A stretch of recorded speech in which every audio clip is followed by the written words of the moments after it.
Good evening students, welcome to study with प्रेक्षा।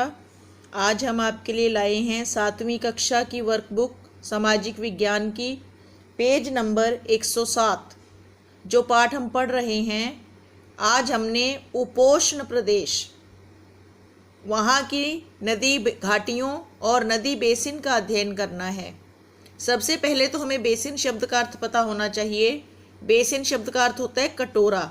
जैसे आपने देखा होगा घरों में वॉश बेसिन लगे होते हैं। तो नदी का पानी अधिकतर जिस क्षेत्र में से होकर बहता है उसे नदी बेसिन कहते हैं। जहाँ उस नदी के पानी से, उसमें आने वाली बाढ़ से तलछट बनती है, वो सारा उस नदी का अपवाह क्षेत्र और नदी बेसिन कहलाता है। हमारे सामने इस मानचित्र में बहुत सारे नदी बेसिन दिखाए गए हैं और हमें कहा गया है कि इनकी पहचान करिए। तो सबसे पहले ये सबसे ऊपर जम्मू कश्मीर में सिंधु नदी बेसिन, उसके बाद सतलुज बेसिन, और ये उसके बाद ये यमुना नदी है, ये गंगा नदी है। ये यहाँ से लेकर लगभग पूरा उत्तर भारत, थोड़ा सा मध्य भारत और फिर पश्चिम बंगाल, ये सारा गंगा यमुना का अपवाह क्षेत्र है और ये सारा गंगा ब्रह्मपुत्र बेसिन में आता है।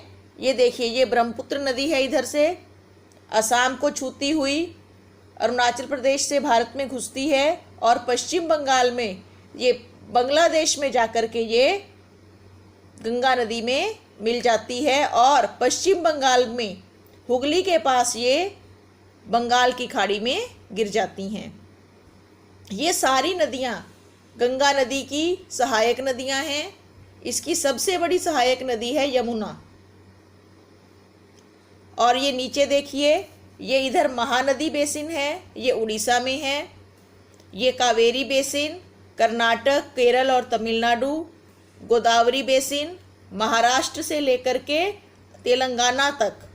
गंगा के बाद सबसे बड़ी नदी गोदावरी है। सबसे बड़ा नदी बेसिन ये गोदावरी नदी बेसिन है, ये देखिए। फिर ये नर्मदा नदी बेसिन गुजरात में, राजस्थान में कच्छ और लूनी नदी बेसिन।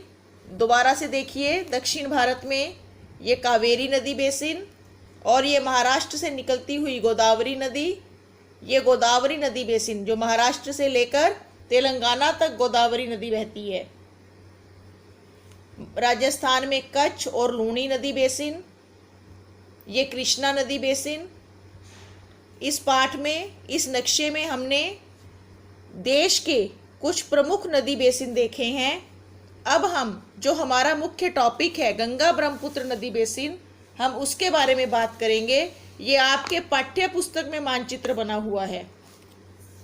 इसमें हमें स्पष्ट हो जाएगा कि गंगा नदी बेसिन, गंगा ब्रह्मपुत्र बेसिन कहाँ कहाँ है।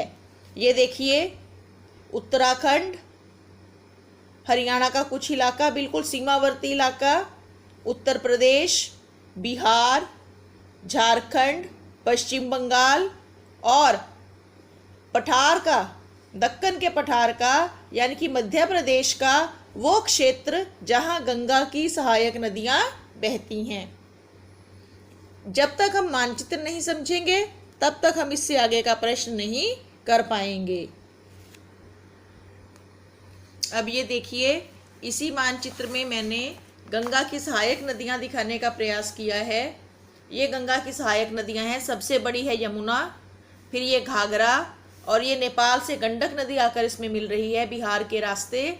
और ये कुछ नदियाँ दक्कन के पठार से निकलकर गंगा में मिलती हैं, केन, सोन और बेतवा।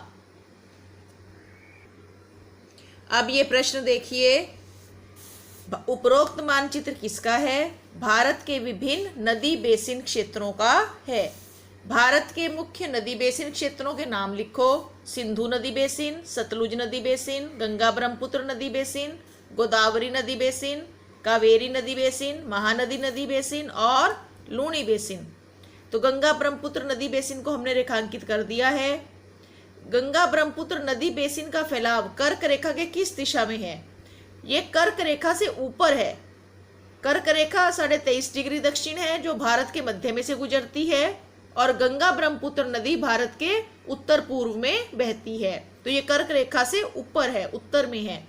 गंगा की प्रमुख सहायक नदियां यमुना, रामगंगा, घाघरा, ताप्ती, गंडक, और दक्षिण से जो मिलती हैं चंबल, सोन, बेतवा, केन और टोंस।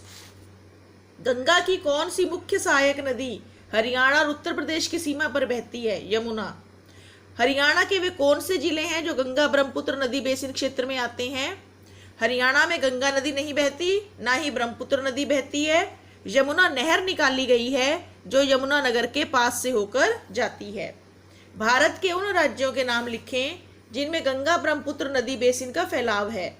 उत्तराखंड, उत्तर प्रदेश, दिल्ली, बिहार, असम, पश्चिम बंगाल, उत्तरी मध्य प्रदेश और मेघालय। इससे अगला पृष्ठ अगले वीडियो में लाएंगे। आज के लिए इतना ही। देखते रहें study with Preksha 5483। Thank you.